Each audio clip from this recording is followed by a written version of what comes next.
आखिर बूढ़ी माँ की मदद किसने की। एक लड़का पैदल किसी रास्ते से जा रहा था। उस लड़के ने देखा कि सामने वाले बिजली के खंभे पर कागज की पर्ची चिपकी पड़ी है और उस पर्ची पर कुछ लिखा हुआ है। वो लड़का थोड़ा नज़दीक जाकर पर्ची में क्या लिखा है वह देखने लगा। उस कागज की पर्ची पर लिखा था, कल इस रास्ते से गुजरते वक्त मेरे 100 रुपये कहीं गिर गए थे। मैंने ढूंढने की बहुत कोशिश की लेकिन मुझे वो नहीं मिले। कृपया इस रास्ते पर कहीं भी किसी को भी मेरे 100 रुपये मिले तो मुझे इस पते पर पहुंचा देना। पर्ची में उसका एड्रेस भी लिखा हुआ था। लड़के को ये पर्ची पढ़कर उस एड्रेस पे जाने का मन करने लगा। वो लड़का उस एड्रेस पे जाने के लिए आगे बढ़ने लगा। उस एड्रेस पे जाकर लड़के ने देखा कि वहाँ एक झोपड़ी है। लड़के ने बाहर से आवाज़ लगाई तो उस झोपड़ी में से एक वृद्ध औरत लाठी के सहारे बाहर आने लगी। लड़के को पता चल गया कि कोई वृद्ध औरत सिर्फ अकेली इस झोपड़ी में रहती है। वो लड़के ने उस वृद्ध औरत से कहा कि माँ जी, आपके 100 रुपये जो गिर गए थे वो मुझे मिल गए हैं। ये रहे आपके 100 रुपये।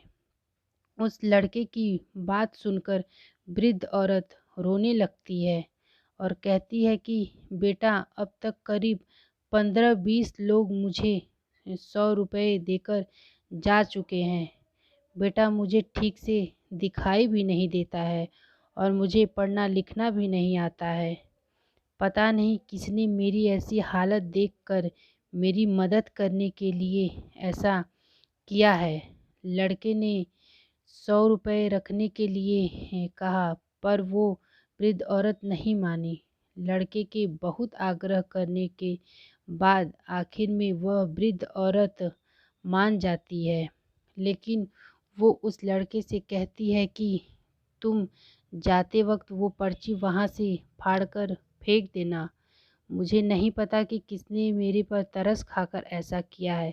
लड़के ने कहा, माँ जी, आप इस बात की फिक्र मत करना, वो पर्ची मैं फाड़ दूंगा। अब वो लड़का उस वृद्ध औरत के घर से निकल जाता है। थोड़ी देर चलने के बाद उस लड़के ने सोचा कि आखिर मुझसे पहले आए उन 15-20 लोगों को भी माँ जी ने वो पर्ची फाड़ने को कहा होगा, लेकिन उनमें से किसी ने भी पर्ची को नहीं फाड़ा, तो फिर मैं क्यों फाड़ दूँ। वो लड़का उस पर्ची को बिना फाड़े वहाँ से चला जाता है। उस लड़के के मन में उस व्यक्ति के लिए बहुत ही आदर और सम्मान था जिसने ये तरीका ढूंढा था और इस ज़रूरतमंद वृद्ध औरत की मदद की थी।